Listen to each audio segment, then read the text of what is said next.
जी बिस्मिल्लाहिर्रहमानिर्रहीम।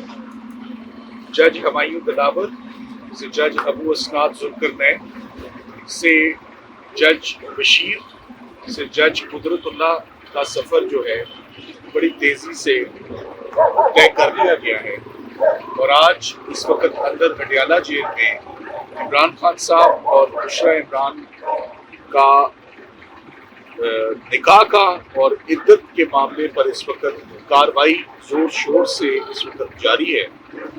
खावर मानेका साहब अपना बयान दे चुके हैं, मौन चौधरी साहब अपना बयान रिकॉर्ड करवा चुके हैं, एक मुफ्ती साहब रह गए और एक घर का मुलाजिम रह गया। मगर कल रात भी तमाम वाक़यात आपको मालूम है, कल 10:30 बजे तक रात को प्रोसीडिंग्स चलती रही।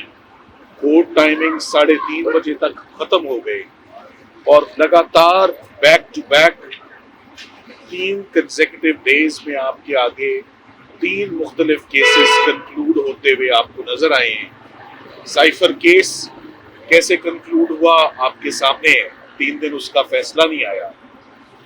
आज का रिकॉर्ड है कि तोशा खाना का फैसला जज बशीर सुना गए, आज दिन तक वो फैसला किसी ने नहीं पढ़ा और आज हमारी पेशन गोई है और वो पेशन गोई बिल्कुल गलत नहीं होगी, मुझसे नहीं होते। जो पैटर्न चल रहा है वही पैटर्न होगा। कुछ ही देर में आप सुन लेंगे कि जज कुदरतुल्लाह ने इमरान खान साहब और उनकी बेगम को निकाह और इद्दत के केस में भी सजा सुना दी है।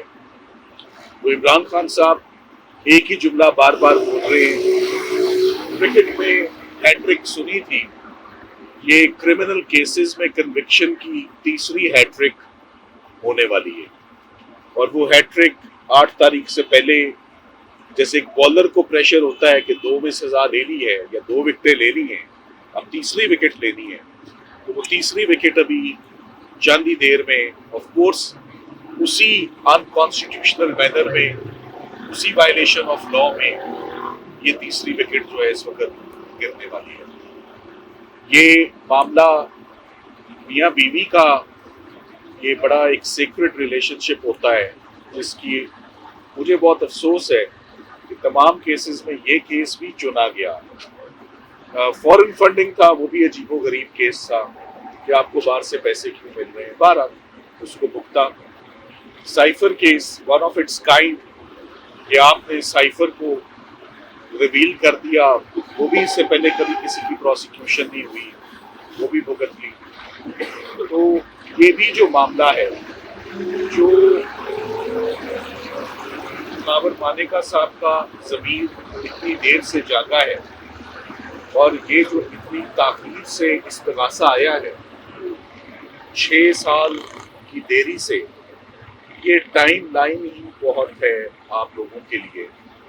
और पहले इसको कोई और इस्तग़ासा बनाकर डालता है, वो इस्तग़ासा खारिज हो जाता है, फिर खावर मानेका साहब आते हैं, उसमें मौन चौधरी साहब गवाह बनते हैं और ये सारा मामला आपके सामने आता है। अगर बुशरा बीबी की किसी भी बेटी ने या किसी फैमिली मेम्बर ने इस इस्तग़ासे का साथ नहीं दिया, अपने वालिद का साथ नहीं दिया इस झूठे और बेबुनियाद मुकदमे पे, खावर मानेका साहब खुद भी आज़म खान साहब की तरह के ऊपर भी एक क्रिमिनल केस रजिस्टर हुआ और वो 1.5 महीना पुलिस कस्टडी में रहे। तो ये तमाम मामलात जो हैं ये जिस तरफ जाते हुए नजर आ रहे हैं, आज मुझे लगता है कि तकरीबन अडियाला कार्रवाई मुकम्मल हो जाएगी, अडियाला जेल में प्रोसीडिंग्स कंप्लीट हो जाएंगी तमाम मुकदमात।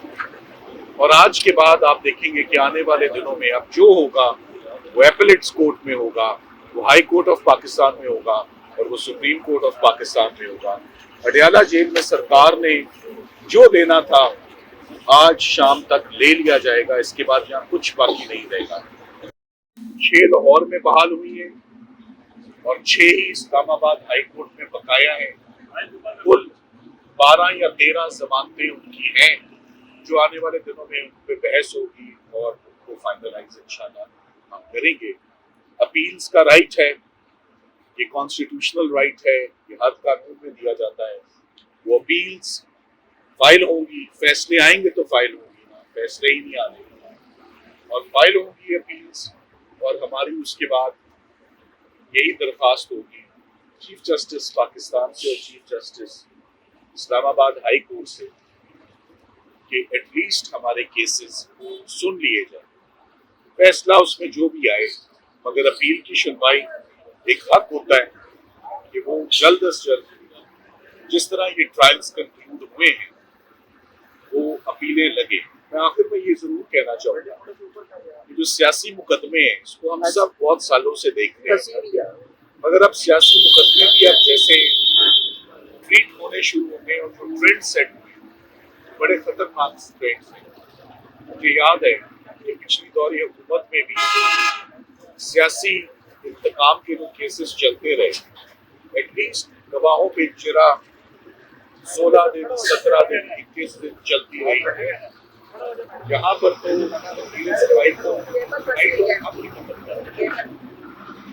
آج آپ سن لیں گے کچھ دیر میں کہ 30ویں وکٹ بھی گر گئی ہے. وکلا اور دیگر ٹیم اپنا کام جو ہے وہ بردستی کرتی رہے گی. ناانصافی چل رہی ہے مگر ایک لمٹ ہوتی ہے ناانصافی کی. امید کرتے ہیں کہ وہ جلد یہ دن بدلیں گے اور یہ فضا بدلے گی. Thank you.